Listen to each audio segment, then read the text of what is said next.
don't want to talk to him. I want to talk about him. This president, he just was matter-of-fact and pleasant, and as the gentleman was coming across campus to the president's office, I was going through this internal dialogue. What have I got myself into now? I'm probably responsible for part of the miscommunication. Maybe we got what was agreed. I don't know what the situation is. Honestly, I was so humbled. By the time he arrived there, you know, how are you? Good to see you.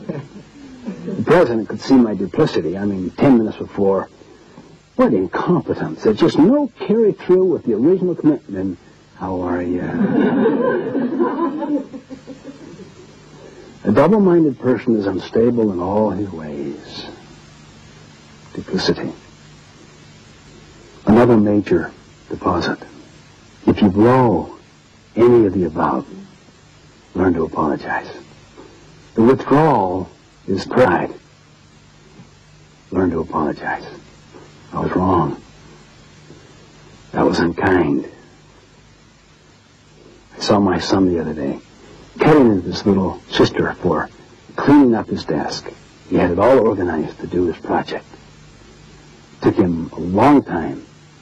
She came in intending to help her brother and organizes it and cleans it up for him. She thought that was a deposit. See, to him it was a withdrawal. He starts really laying into her, and in the middle of his criticism, he caught himself. Oh, I shouldn't take my frustrations out on you. I'm sorry. I know you meant well. And I watched that and I thought, that takes real presence. That takes real maturity, real respect, a lot of personal security, that he can, in the middle of his anger, take control over it. The ability to apologize, to forget and forgive, to let go of resentment. One of the most liberating and freeing things possible. But it's also an enormous deposit to another person.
To look at the foundational habit, habit one, to be proactive. Why foundational?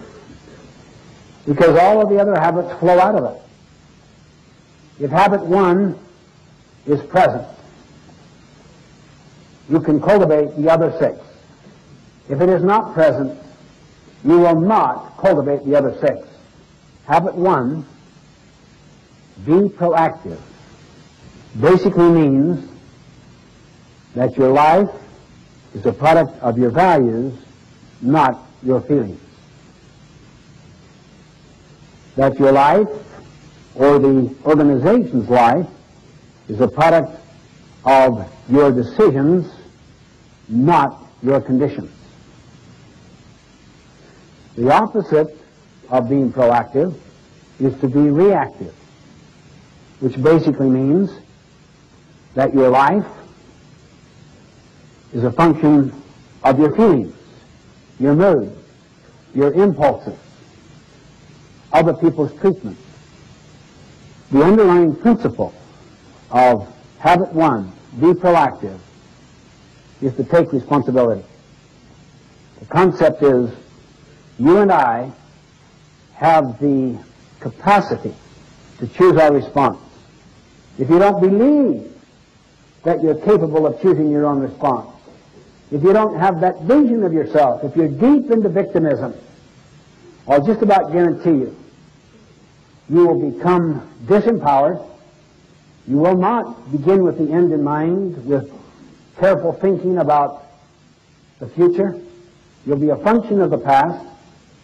You will put second, third, fourth, and fifth things first, with your ladder leaning against the wrong wall. You'll think win-lose or lose-win. You'll always seek to be understood first rather than to understand. And you'll be constantly botching all kinds of relationships because both parties feel misunderstood. Ego battles will develop. At best, you'll end up with compromise instead of synergy, and you will not take the time to sharpen the saw because you simply don't have the time to get gas. You're too busy. You're buried in the thick of thin things. That's why habit one is so foundational, so basic. It is the vital, foundational component of every other habit.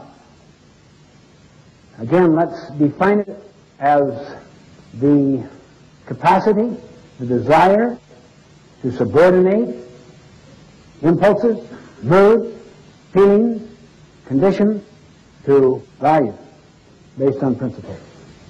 To subordinate. Until little by little, our emotional life, which was once like this, gets ironed out. You still may have some ups and downs emotionally,